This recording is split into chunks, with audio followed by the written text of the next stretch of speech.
Okay, ulakon kuyan na may kalo tavan ito niya yung nakata sivut lupame ilisari ko magkapakatan na tunga sa lugo tavunga Nunavut mo Minister Blair pikan na kadwa tavan takwat Minister Katika Minister Joanasi Minister Akeeagok Maligalutin Iqaluit Mr. Lightstone Mr. Hicks Pilong waktu midlutako ini katod sa Qikiqtani ngaton ngayok nga Jeremy Tunraluk Tungilinga Mr. Ilngaun Amatana His Worship Mr. Awa Qikiqtani Inuit Association ngayok nga Mr. Akesuk Ukwataw aswal koyalo yung Rangers tavani tuenyum mata ipinong napo koyan na me imminit tunisi si makatakasi kanatam ang yumen iyudlusin siutudlusin nunalitin pilog duakasi ang yumen koyan naman kasi. First off, what an honor to be here with you all today. I want to welcome my good friend Minister Blair back here to Iqaluit. It's always wonderful to see you here in person, and I just want to first say Tungmasugan. It's great to have the incredible people around me. I apologize. My deputy premier, who I was just with, I didn't recognize an Inuit, but very happy that you're here with my colleagues here, as well as Minister Joanasi, Minister Akeeagok, MLAs Hicks and Lightstone, and the Inuit organization representatives. Very fortunate to have our friends here, Mr. Tunraluk, Mr. Ilngaun, Mr. Akesuk, as well as His Worship, Mr. Awa. There's the Rangers here that I want to say thank you. Thank you for your service to be the eyes and ears for Canada and the sacrifice that you do and the very important work that you do. So it's very honored to be here in front of you. So with that, just as I mentioned, when I welcome my good friend Minister Bill Blair here to Iqaluit. Minister Blair is one of those rare politicians that who always says what he means and does what he promises. In our conversations, we have always agreed on vast priorities in the Arctic and the need for swift and meaningful investments to address Canada's Arctic sovereignty and security. I want to also acknowledge the partnership and our friends here, the Inuit organizations as well. So earlier this week, President Tunraluk and I announced our intentions to collaborate on a Made in Nunavut Arctic security and sovereignty strategy.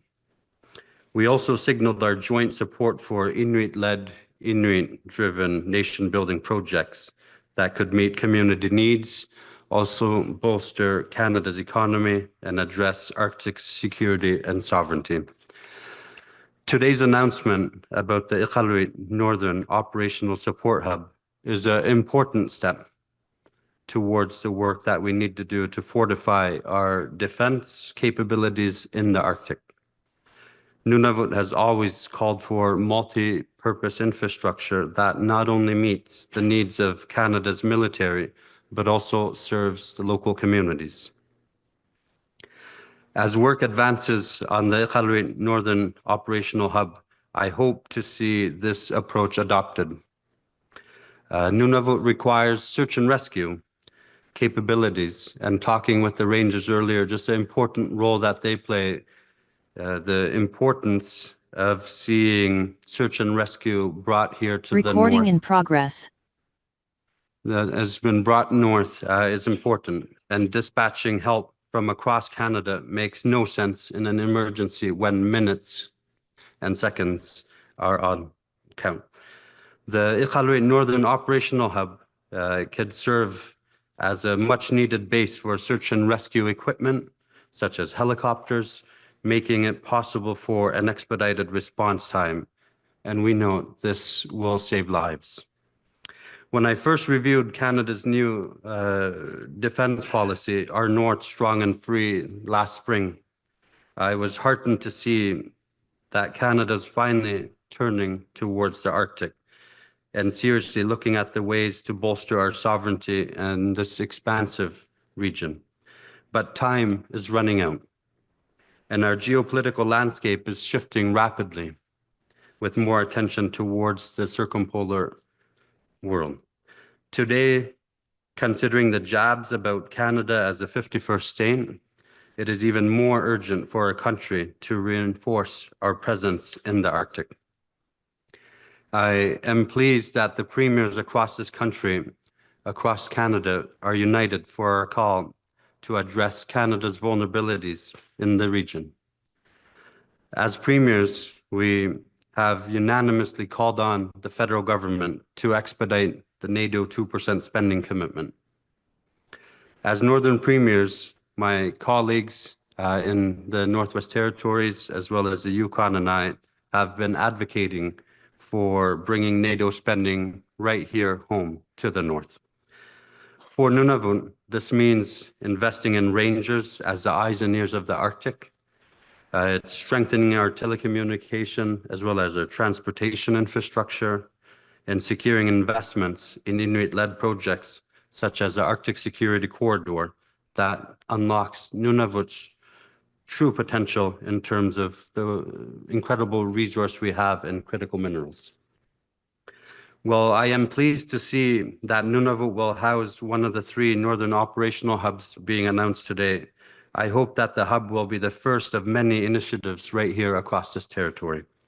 Canada's vast Arctic region and 1/3, and it is the longest coast, could no longer be seen as a vulnerability. We need more robust investments in nation-building initiatives that meet the local needs, forge opportunity for economic development, addresses reconciliation, and Canada's geopolitical interests in the Arctic to assert Arctic security and sovereignty. So with that, I would just like to say thank you so much for inviting me here for your announcement, Minister, and Qoyannami.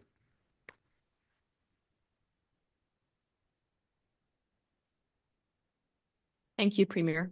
We would now like to invite the President of NTI to the stand. Thank you. Minister Blair, good morning, everyone. I would just like to welcome everyone here to Iqaluit. Minister Blair, welcome again as your second visit to Iqaluit within a year. Minister, as you know, Nunavut Inuit historical and continuous occupancy of the Arctic has provided the strongest support for Canada's sovereignty claims in the Arctic lands and waters. The Nunavut Agreement explicitly recognizes, and I quote, the contribution of Inuit to Canada's history, identity and sovereignty in the Arctic. Furthermore, Article 15, dealing with marine areas, states Canada's sovereignty over the waters of the Arctic archipelago is supported by Inuit use and occupancy. Inuit of Canada have negotiated, signed, and ratified 5 comprehensive land claims agreements with the Crown, including the Nunavut Agreement. Each of these agreements demonstrates of Canada exercising Arctic sovereignty. Indeed, Inuit are the reason why Canada has a seat at the Arctic Council and Arctic 5. With these agreements, Inuit identify as Canadian. As Josie Kusuga famously stated, Inuit are first Canadians and Canadians first. Inuit contribution to the Arctic sovereignty has been recognized by the government, and our continuous use and occupancy of the Arctic is necessary. Inuit need to be doing well to be contributing to Canadian sovereignty. The essential Inuit role in Arctic sovereignty and security needs to be reflected in the day-to-day government policies and practices to achieve an Inuit-focused Arctic vision. And Minister Blair, I am pleased with your commitment to build multi-purpose infrastructure that can also serve the need of Inuit communities. Now more than ever, we must work in unity to address the vulnerabilities that Inuit communities face, build infrastructure that meet both civilian and militaristic needs, and increase the capacity of our Canadian Rangers. In recent years, there has been considerable progress through the Inuit Crown Partnership Committee, ICPC, led by the Prime Minister and the President of Inuit Kanatami, Natan Obed.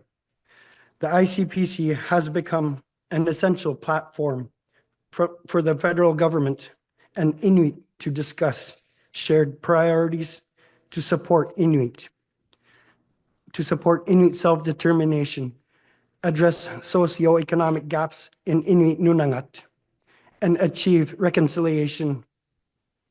Minister, I commit to working with you fully to implement the sovereignty, defense, and security priority areas, including by maximizing Inuit firm contracting and training of Inuit for positions stationed here.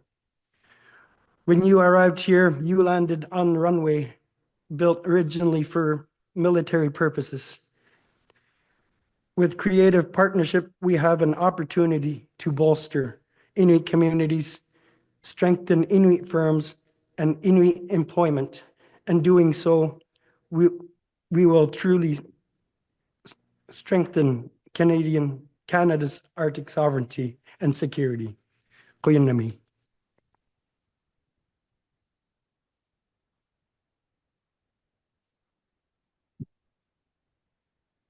Thank you, President. I would now like to welcome the President of QIA to the podium.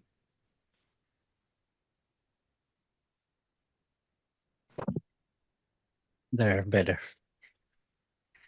Lakik, yung masuwit sita bunga hakuyang matilipta, ubago Qikiqtani Inuit Association, Mr. Premier, Mr. Blair, Tunraluk, and Mr. Awa, along with all the elected members of the Legislative Assembly and the Inuit Organization. Tabuna taman na pilagari balaya buna Qikiqtani kuni huwagilari simagatigo. Tamakko una taktaksula alakaw mabalaya tuwina tilawit tama ukyaptak taman. I just want to say that I'm very happy to be part of this announcement today. I know that we've seen a lot more military presence in our territory of Nunavut. Again, as Qikiqtani Inuit Association, we've had a conservation area that we're very proud of that was signed in 2019 by Qikiqtani Inuit Association, as our president was Iqaluit. Then up to today, we're still implementing the agreement between that. So we're very happy to say that we have staff in High Arctic that are part of us to ensure that we have people watching over our land, over the waters, ocean that we have, and it has helped us a lot with the federal funding that came in with the agreement between Qikiqtani Inuit and also the government of Canada. So we're very happy with that. We're continuing to negotiate more for future conservation areas, and we will need help from the military to ensure that our waters are very safe for our people. And it's important that the land and the water is there for us. Like I've always said, that we've been here for thousands of years. Now we're in a Canadian nation again, but we've been here. Like Mr. Tunraluk said, we were first Canadian, and we're still the Canadians of the Arctic.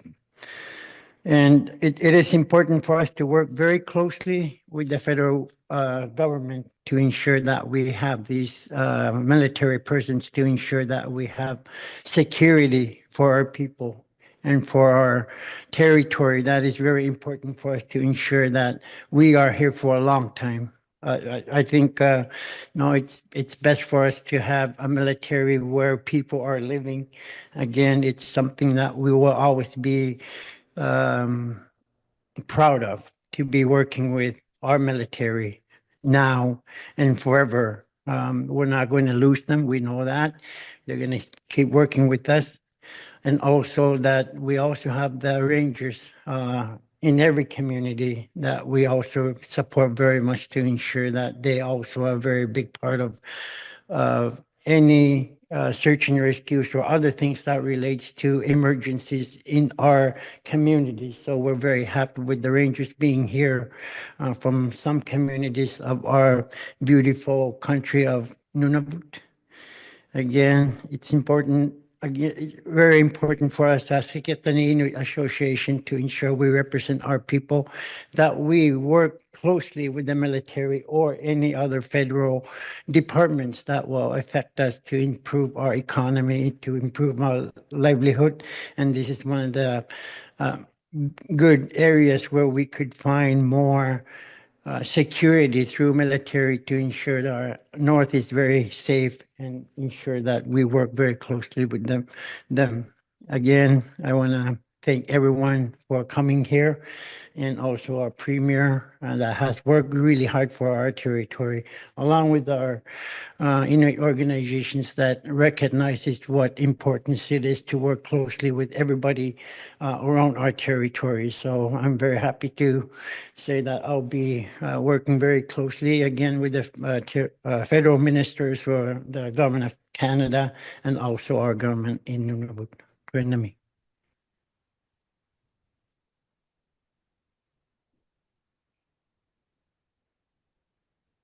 Thank you, President. I would now like to invite Minister Blair to the podium.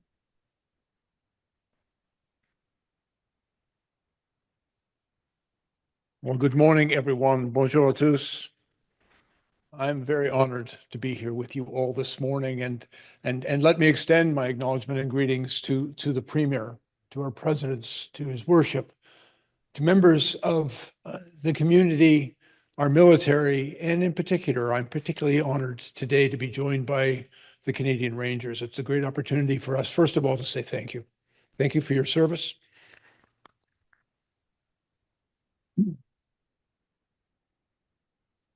But I also want to take the opportunity as the Minister of National Defence to acknowledge how important the Canadian Rangers are to our safety, our security, and our sovereignty as a nation.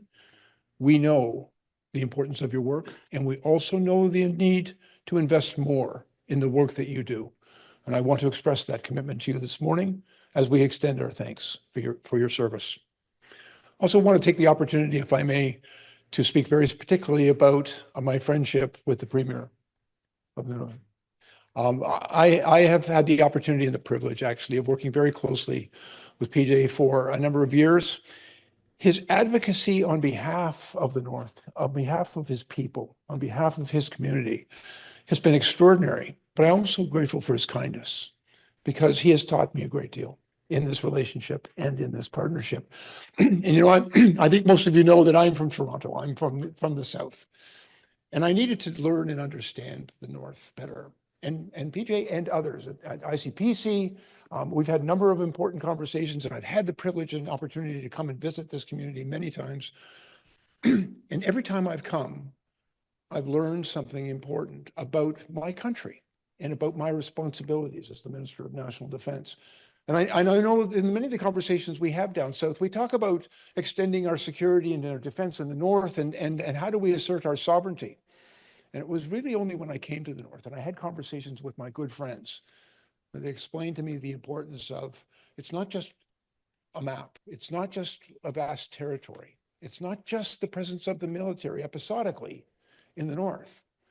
It's about people, it's about prosperity, it's about infrastructure, and the need to make investments in this country and in our Arctic. And so when we sat down last year to write our new defense policy, it was entirely necessary and appropriate that our focus overwhelmingly be on our obligations, our responsibilities, and our opportunities in the North. And that policy was very much informed by the conversations that we have had at various tables and in various conversations, particularly with the Northern Premiers for me. But it also gave us an opportunity to have a conversation with Canadians and to explain to Canadians why these are the right investments for Canada, to build multi-use infrastructure, to create prosperity and opportunity in our north, to truly embrace the relationship with Inuit people in particular in the north, those first Canadians, so that we can realize the true opportunity that Canada represents to build a great and strong nation and to be strong in every part of the world. Because if we're strong in our own nation, we're also strong around the world for all of our alliances. We know that we need to do much more here. But I believe that the conversation that we together have had with Canadians has changed the conversation in our nation. And I want to share that with you because overwhelmingly Canadians have understood the need to make investments here in the north. They understand the value of this part of our great nation. And they understand the need to make investments, not just in the Canadian Armed Forces, but investments that will actually create capacity, create prosperity, create strength and resilience throughout our entire country, and in particularly in the north. I also want to acknowledge to you all, we have a great deal of work to do. And that will bring me to my announcement. Every time I come here, I'm reminded, of course, how important and unique this region is. It's a place where history and progress have come together, and where, as earlier mentioned, the Nunavut Agreement stands as a landmark achievement that recognizes Inuit rights, self-determination, and the enduring connection between the Inuit people and this land. And as climate change is causing the Arctic to warm at 4 times the global average, that's a difficult thing to say on a cool morning like this morning, but it is creating growing access to Arctic resources and shipping lanes.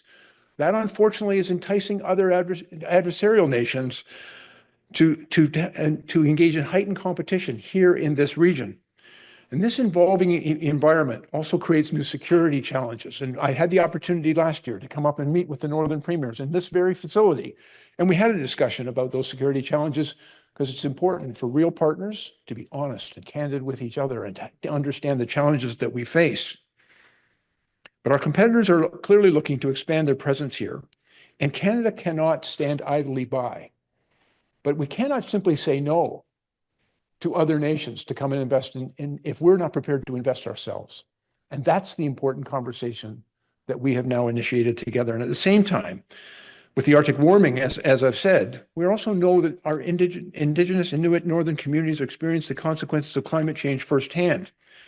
And when we developed that updated defense policy, we knew we needed a comprehensive plan to safeguard the North from threats to our sovereignty. And that's not just, as I have said, merely investment in the Canadian Armed Forces. Although let me be very clear, as the Minister of National Defence, we have so much work to do to invest in the Canadian Armed Forces.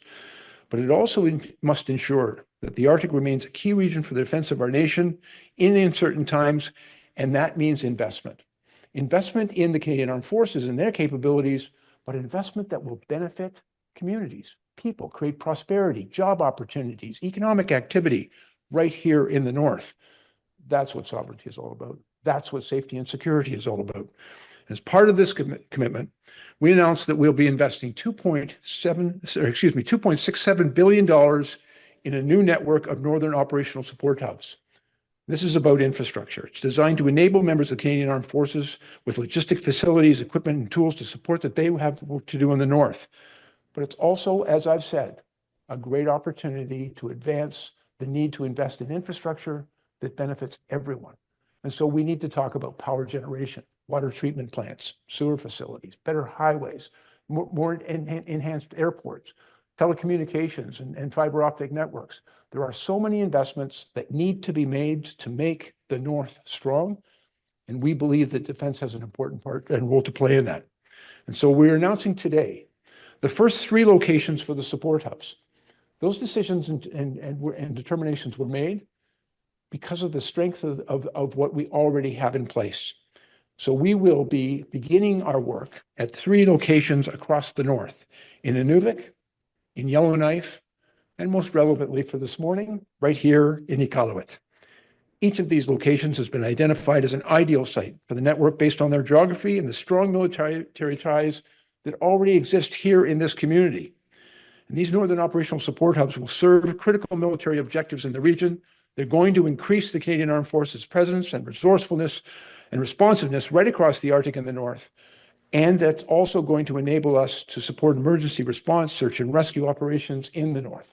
Important work that the Rangers already do for us, and we're going to supplement that and make it even safer for everyone. These hubs are also going to provide scalable infrastructure that can be quickly activated. It's going to allow for swift action when it's required and the ability to address challenges in remote northern regions on shorter notice and for longer periods when required. By establishing a greater year-round military presence in the region, it will position our military to better assert Canadian sovereignty in the Arctic and support the people of this region.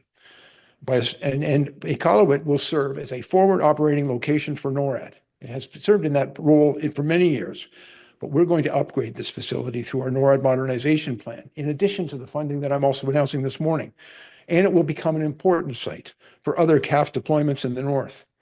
And in fact, I believe that by establishing a hub here in Iqaluit, it will also continue continuing into the work of NORAD upgrades, we will ensure that our military sites complement each other, that they better support the scope of missions of our military carries out in the North.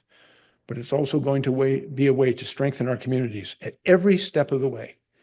I want to assure the Premier and all of our partners that we're going to stay closely engaged with you to determine each site's unique requirements, capabilities, and wherever possible to identify opportunities to build multi-purpose infrastructure that will also serve the community.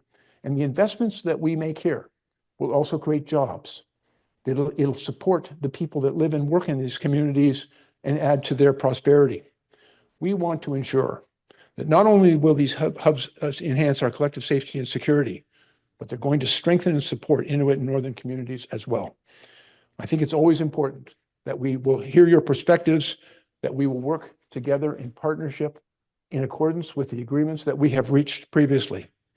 I also think understand how important it is that we apply traditional knowledge that the Rangers give to us, but also the community shares with us, because getting this right and making sure that we can do our important job in the Canadian Armed Forces, but do it safely and effectively, is going to require that we do it together in partnership.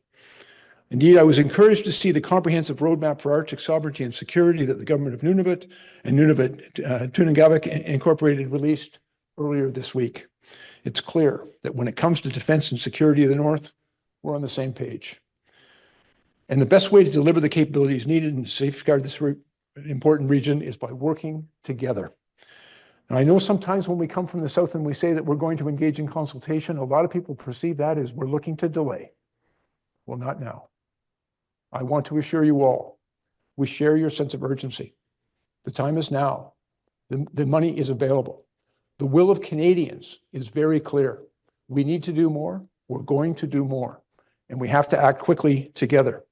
We know that incorporating the traditional knowledge and expertise is going to make us better at it. We're going to make better use of our resources. And again, as we acknowledge, the Canadian Rangers do this work for us every day. And I think they give us a pretty good roadmap on how to go forward. And earlier today, we've had the opportunity to greet them and to thank them, but we can never do that too often. You are the eyes and ears of the North, and all the work that you do and your knowledge is essential to a safe, secure, and well-defended North and our Arctic.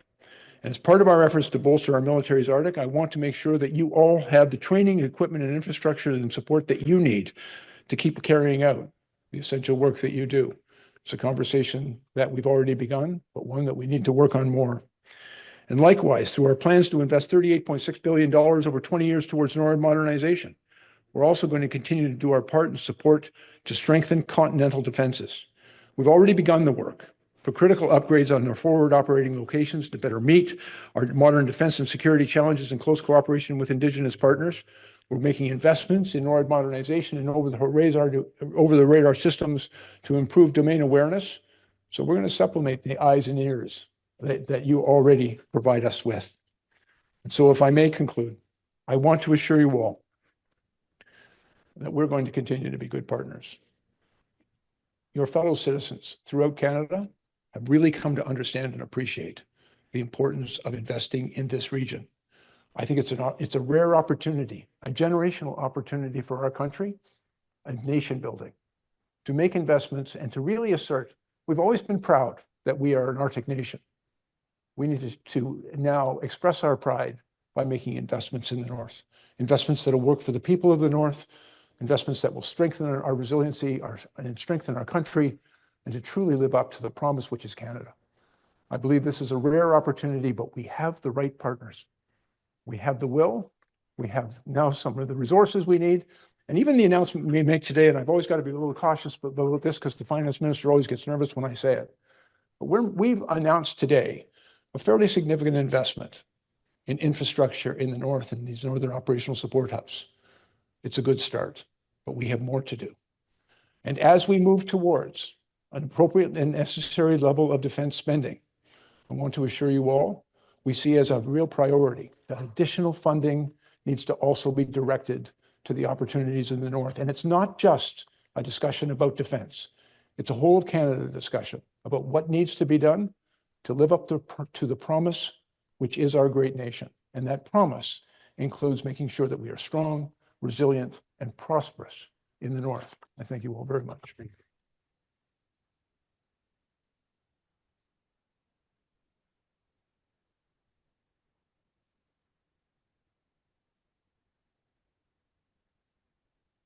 Thank you, Minister. Lastly, we would like to invite His Worship Mayor Awa to the podium.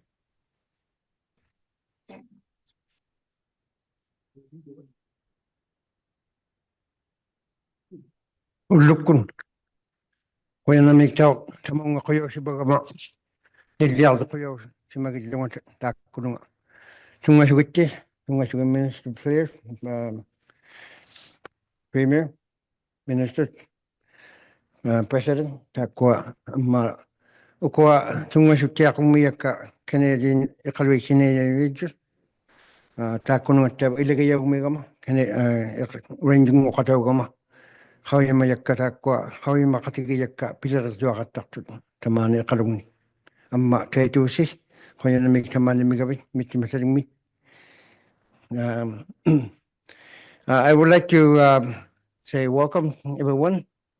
Welcome to Iqaluit, Minister Blair, Premier, Minister, President, and also I would like to also recognize Iqaluit Canadian Rangers. I'm also one of them. I know how hard they work. I know.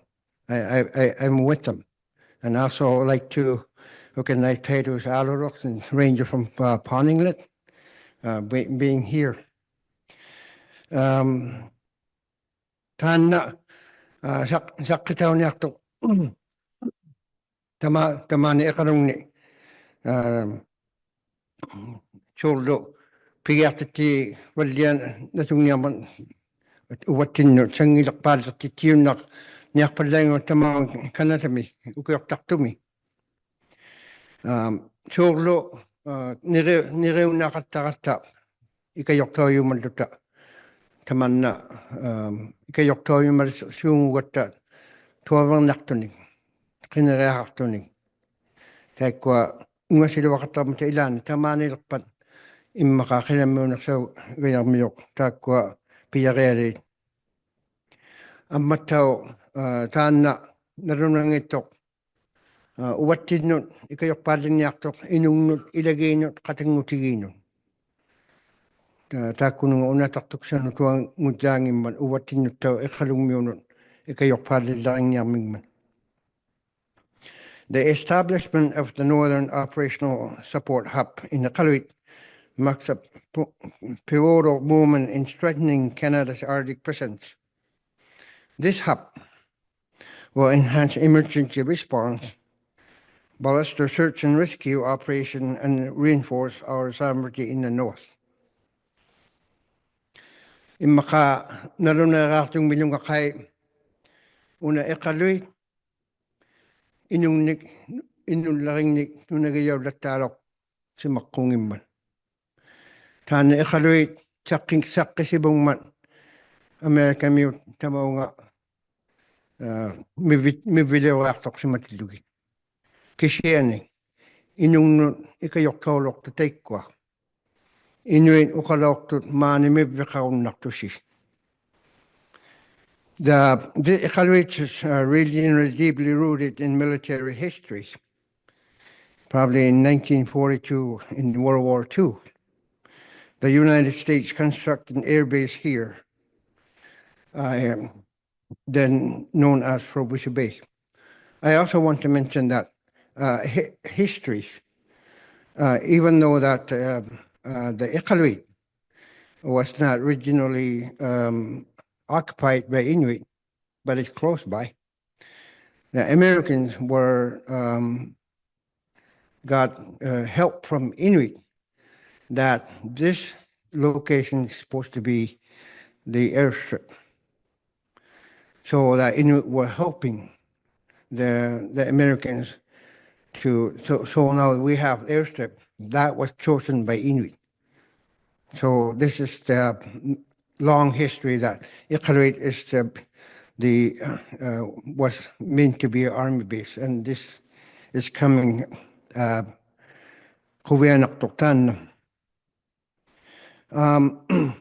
development transformed the area into a vital strategic location and laid the foundation for a vibrant community we have today. For generations, Inuit have lived protected on this land, using deep knowledge of environment to navigate its challenges. As this new hub is developed, it is essential that Inuit voices, expertise, and partnership help shape its success. By working together, we can ensure this investment benefit both military operation and our community. Tanya da sakitaw niya to uwatin nun ato takalaking niyakman. Tapane nunagayatin ni. Una taktuk sa kuno tuwang witok uwatin yung tao. Takwa kuyan na meron mamakitaka gawa mako. Tapane kalung niwa sila umata.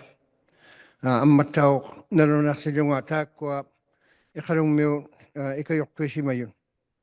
Takwa ro kasi maying Iqaluit tuisi mayon. Tapane sakitaw gayak nga tanda iglok sa gayak tok. I want to thank the Government of Canada, Department of National Defence, and our Inuit partners for their commitment to building stronger, more secure Arctic. Iqaluit is a proud play key role in this vision. Thank you. Mercy.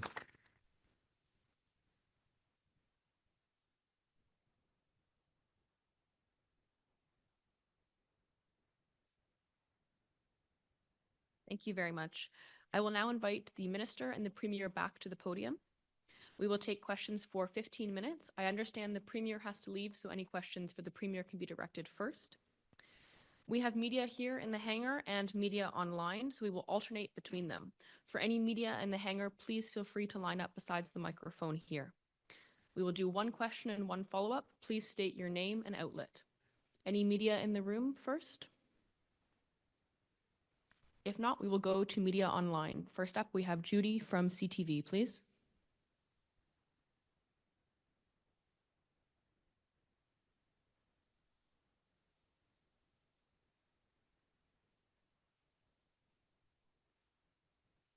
Hi there, sorry about that. Minister Blair, given the fact that in recent days, the US has withdrawn both military aid and intelligence from Ukraine, how much confidence does Canada have and reassurances from the Americans that to keep our wants on them in terms of the arrangement? The last part of your question was a little bit garbled. Could you just clarify that? Shows you we need investments right here in telecommunications, right? It's a good start. It's a good start. Given the Americans' decision to withdraw temporarily military support and intelligence from Ukraine, what assurances does Canada have that this is something that the Trump administration would not inflict upon us? Thank you very much for the question, Judy. First of all, let me express my very sincere concern about the withdrawal of those supports for Ukraine. Ukraine is in a desperate struggle against an aggressive tyrant that has invaded their country, and the support that the United States has provided, both in material and in intelligence sharing, has been essential to their survival. And so we are concerned about that decision and hope that it'll be reviewed in short order. But I also had the opportunity yesterday to meet with the commanding officer of NORAD, General Guillot, who came up to Ottawa for an important discussion because we're doing a lot of work together. That's a relationship that has been strong, resilient, and has kept both of our nations safe and the continent safe for almost 75 years. And so the General and I talked about the work that we have done together, but also the work that we still have to do. I have actually a great deal of confidence and trust in the relationship between the Canadian Armed Forces and the American Armed Forces. We are a little bit concerned with some of the decisions that have been made, but again, I fall back to the strength of that relationship. It is essential that we continue to work together. It's the case I was able to make with General Guillot, and a case that we'll continue to press with the American administration, that the safety of both of our countries and of our continent is going to require that we continue to work together collaboratively. We're certainly making very significant investments in our capabilities and capacity in the North and investments in NORAD modernization. I think Canada is quite prepared to do its part. We stand ready and able, and we're working closely with the Northern Indigenous communities to make sure that we do that right. And so, again, we have to deal with the day-to-day and noise that is currently taking place. But at the same time, we rely on the strength and resiliency of the relationships that have been long established and which have kept both of our countries safe. Media in the room. Hi, my name is Mahnur. I'm with CBC North. This question is for Minister Blair. You mentioned that this announcement, the hubs would strengthen communities. Can you kind of go over what does your announcement today mean for Nunavut? It's the next step in a conversation that began for us a number of years ago about the importance of making investments here. And as I said, through very passionate advocacy from the Premier and all of the Inuit leadership at the IPC table and at other forums, and I think we've got a better understanding of what needs to be done. Today, we unlock the resources that are necessary for the next stage of those discussions to go forward. But it also, I think, continues to initiate other potential conversations. We want to make sure that the investments that we are going to make in the North, particularly at these now 3 identified Northern Operational Support Hubs, we want to make sure that those investments certainly benefit the Canadian Armed Forces, and I'm very confident they will, but also to make sure that we do it in a way which also benefits the community and strengthens the community, because as we have learned in our many conversations, sovereignty and security is about infrastructure, it's about investment, and it's about the people who live here. And if we do not engage with them appropriately, we cannot be completely successful. And so we understand that. And I know that there are some other important discussions about other investment infrastructure that needs to be made here in the North, particularly in this region. I support those investments. Some of them are defense related, others may not, but I think they're all necessary. And it's all an important part of the conversation about what we have to do going forward. Premier, please. Yeah, thank you so much for that question. I just want to say just how proud I am of the leadership around. We've always had mentioned it's about investing in our communities, and the best way you assert your sovereignty is looking at how healthy your communities are. I know I've been meeting with Minister Blair in close consultations with the members of Iqaluit MLAs. I know we've had some good discussions around their strong advocacy, but that there's much more we need to do. Just recently, our strong partnership we have with Nunavut Tunngavik Inc, with the president in particular, very excited to see more investments across the territory. This is the first announcement that I know the Minister Blair has initiated, but we do see an opportunity where there's strong alignment of leadership across the territory, from territorial governments all the way to Inuit organizations. And I'm looking forward to seeing those nation-building moments to happen but it requires investments. And I had mentioned that time is running out, and now is our time. I would like to thank the incredible premiers across the country who fully support investments across the north, not just here in Nunavut, but in the NWT as well as the Yukon. And through that work as northern premiers, we've advocated very strategically that when you look at the vulnerabilities, the opportunities are here in the north. Today we're talking about defense, but there's opportunities around what we could do to secure critical minerals, to diversify Canada's economy, but it requires investments and investments in nation building. So the major opportunities such as the Arctic Security Corridor, which is a Grays Bay Road and Port project. You look to the central part of the territory, the Qikiqtani Hydro Fiber Link is one that is another nation building. The excitement of the announcement that was just made here just a few weeks ago of the Iqaluit Hydro being a nation building that will provide firm power to the capital, but also the investments that are being made here. So there's across the territory, we've been advocating for investments, and there's strong alignment between Inuit organizations and us. And at this moment, everyone's looking for certainty. There's so much uncertainty around the world in terms of what projects to advance. I just want to assure Canadians that there's certainty here in Nunavut, and we're ready to see these investments unlocked. Thank you. If I may make one other point that perhaps wasn't clear in my earlier remarks, we are identifying the first three of our northern operational support hubs, including, of course, Inuvik, Yellowknife, and here in Iqaluit. But it's simply the first of what will be several northern operational support hubs. I want to provide that assurances to the entire north that we know we have work to do in many places across the north and many investments in infrastructure that we have to make. And so this is the beginning of what will become a very important conversation. We're fortunately in sitting as well, so I apologize, I have to step out, but just want to say thank you so much, Minister, for your incredible leadership, and look forward to continuing to work with you on the rollout of that. Just want to thank the members of the Canadian Armed Forces who've been incredible here.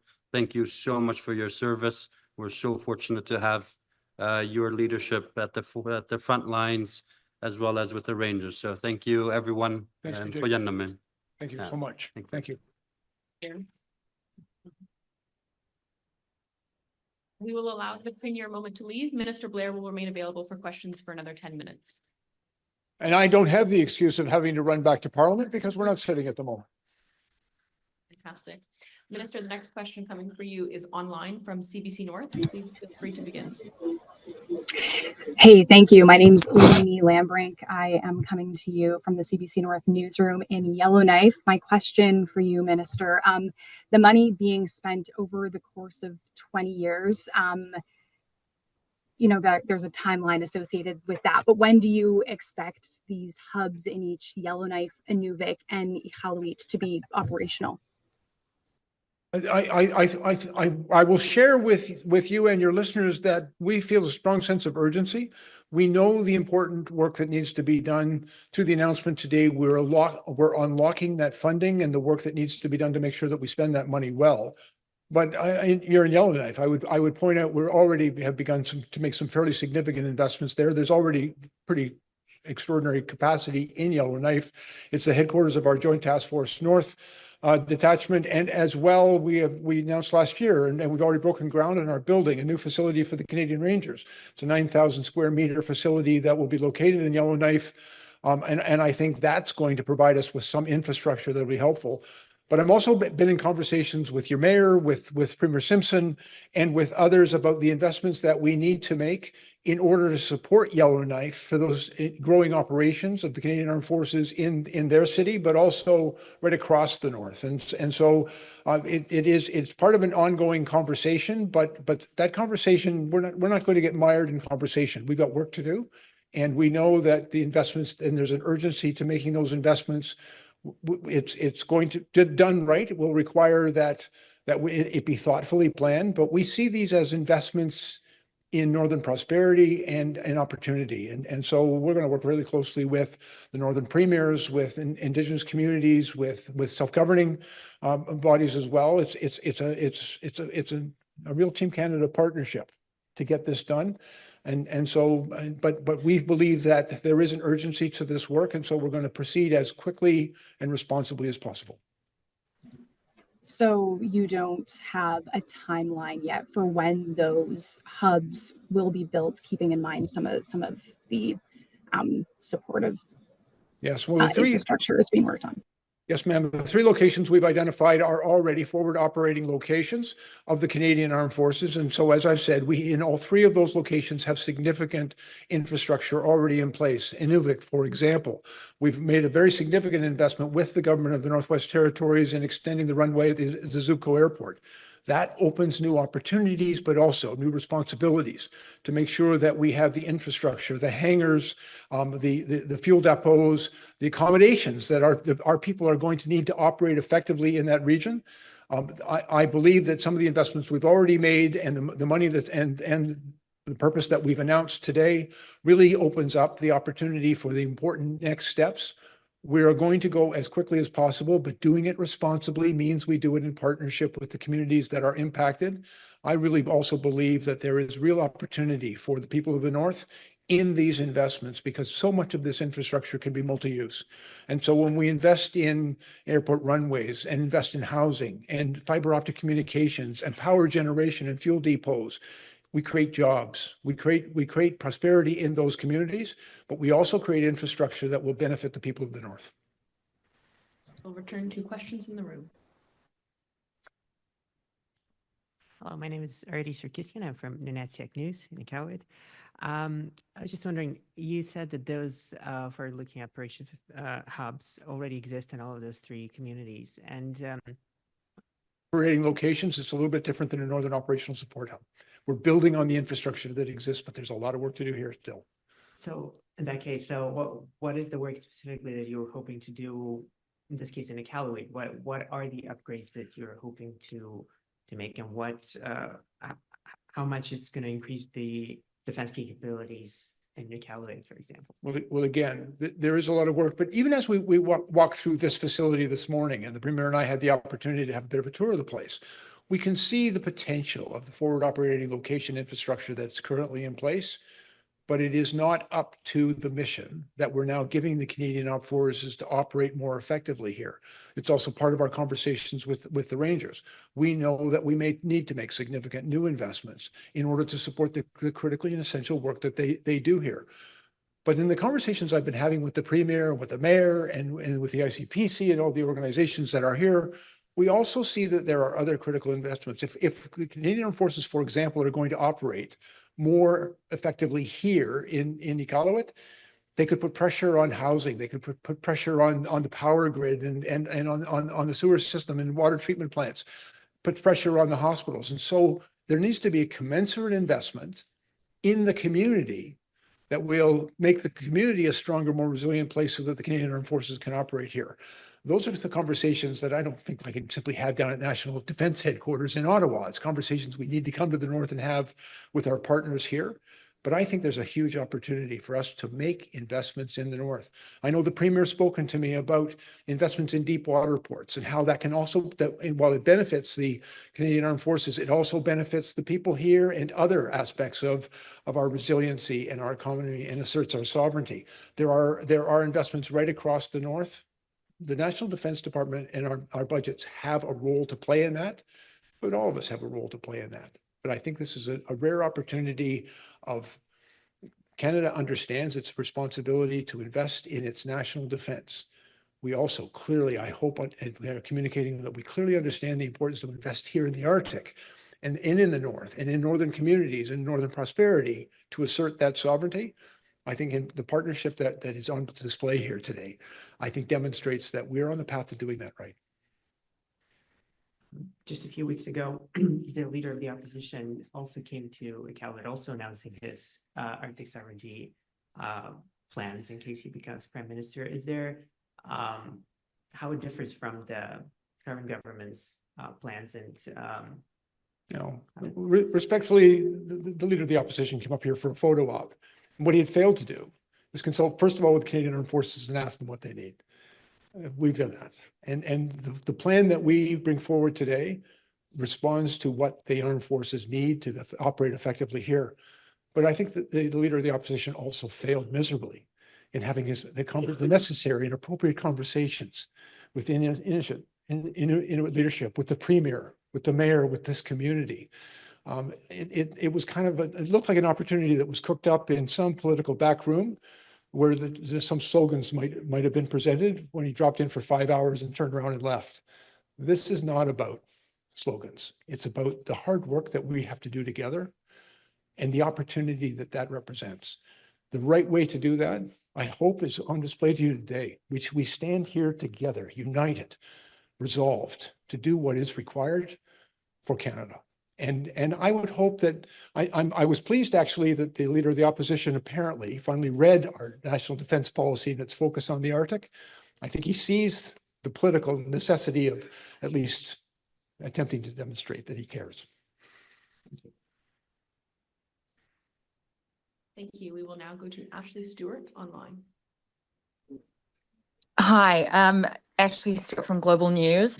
I want to go back to the timeline a little bit. Sorry to keep asking you to repeat this, but given that other Arctic projects, such as the Nunavut Naval Facility, for instance, were announced almost 20 years ago and still are not operational and even had to be scaled back, how can these communities trust that these support hubs are actually on the horizon and will be kind of constructed in a timely manner? I think it's a really good example of how to approach this work the wrong way. And I think the decision at Nunavut, although I think well intended, really failed to take into account the local circumstances. And for example, that facility is 40 kilometers from Arctic Bay, and the road that joins it to the people that live in that region is in a state of gross disrepair. The actual facility itself is in so many ways inaccessible and only available for use about 4 weeks a year. We are still working in an effort to deliver on that promise that was made, but I think it does demonstrate for us, and we've tried to learn from the experience of Nunavut. There's a better way to approach this, and that's to work with the people of the North who understand the land, who understand the challenges that they face, who also understand the importance of these investments to them and how it can benefit them. That I don't think that conversation necessarily took place, and the challenges that we have faced at that particular facility have demonstrated that that's not the way to go forward. The right way to go forward is what we're talking about today, where we work together and we make sure that the investments that we make benefit the people, benefit the community, and benefit the armed forces. And so we clearly need a place for our ships to be able to refuel in the North, but we're still trying to fulfill that particular project. But the challenges that we have confronted with that project have shown us there's a better way to do this, and we are committed to that better way.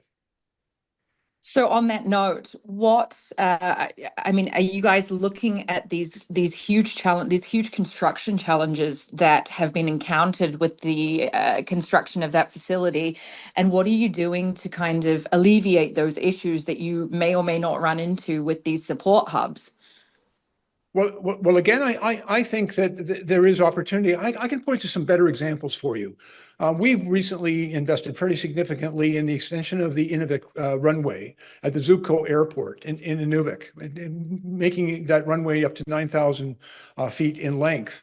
That's going to enable us to more effectively use the new fighter jets and even our existing fighter jets in that region. That investment was actually done in partnership with the government of the Northwest Territories, but also done in partnership with the IRC, the Iqaluit Regional Council, and the Gwich'in Tribal Council. And that partnership worked, and it worked really well because, first of all, we engaged with the regional government, but we also engaged with Indigenous organizations. The investment that we made brought jobs and prosperity to that community, but it also took full advantage of their knowledge of the land and the territory in which we were operating. It's a very effective way to do the job. I think we've learned some lessons from our previous experiences. We know the way to go forward. And now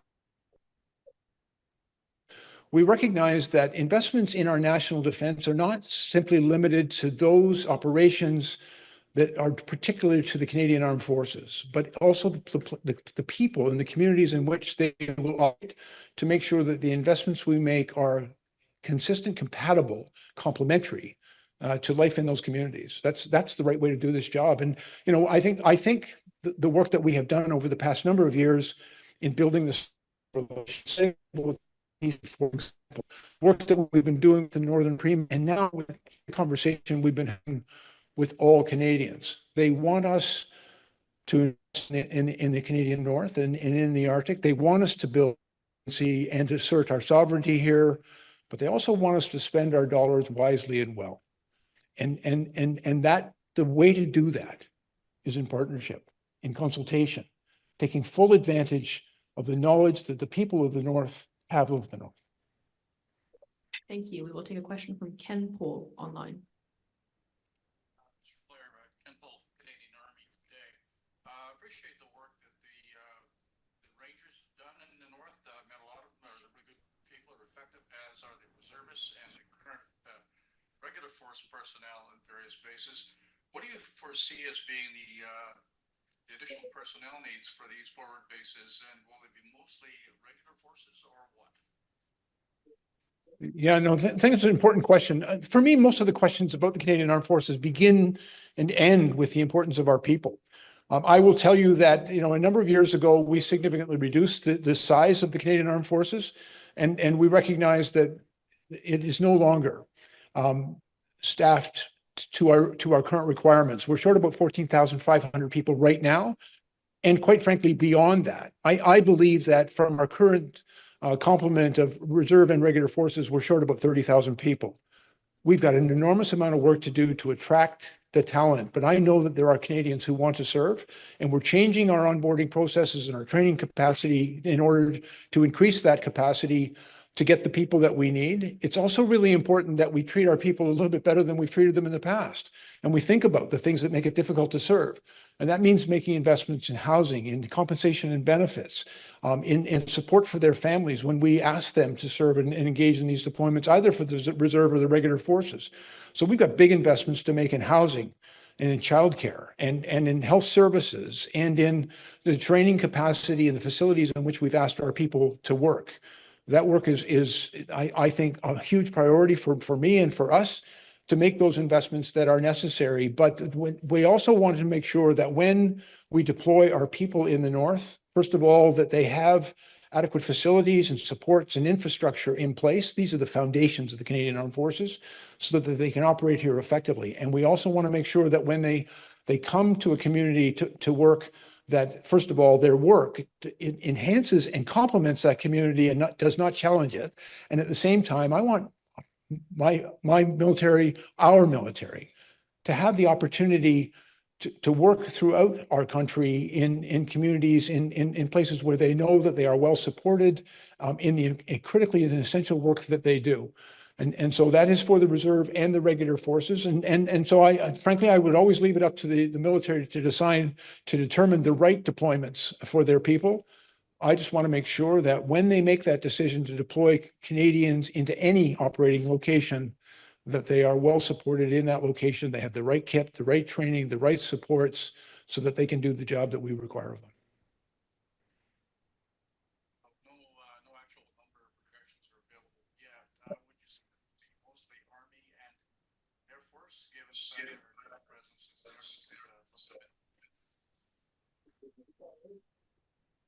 Please repeat the follow-up question. The audio cut. If you could start from the beginning, please. I take from that there are projections yet on the people, number of people required, and if can we presume that most will be Army and Air Force because of our somewhat limited Arctic naval presence? Well, again, I'm not prepared to make any assumptions on that. As a matter of fact, we just recently announced we're establishing a naval reserve in Whitehorse in the Yukon. And so I think all members of branches of our services will be engaged in our collective effort to assert our sovereignty and to defend Canada, particularly in the high Arctic. Certainly, I think all branches of the service are going to need investment.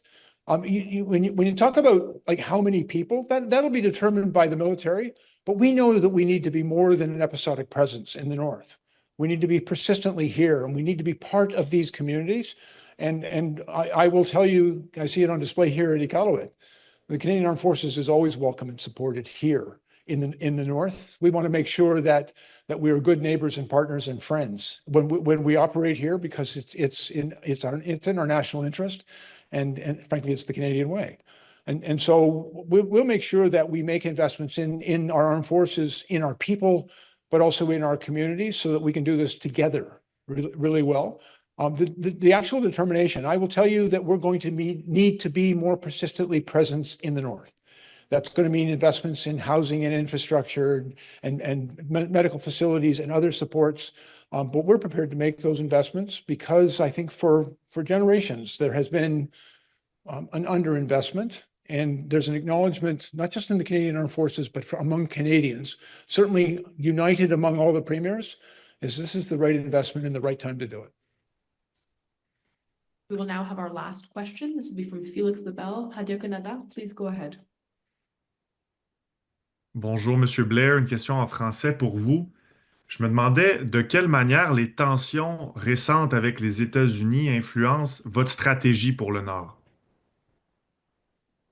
Tensions with the United States in the past couple of weeks influenced your announcement and your moves? Well, it provides some context, but frankly, the work that we have been doing, just remind you that we released our new defense policy update last April, well before the most recent events, in which our focus unrelentingly and obviously was on Arctic security and the investments that we need to make in the Canadian Armed Forces. Certainly, some of the activity that's been taking place, certainly with the imposition of tariffs, that's going to have an effect on our citizens and our economy, and it presents some, I think, new challenges with respect to our national security and defense.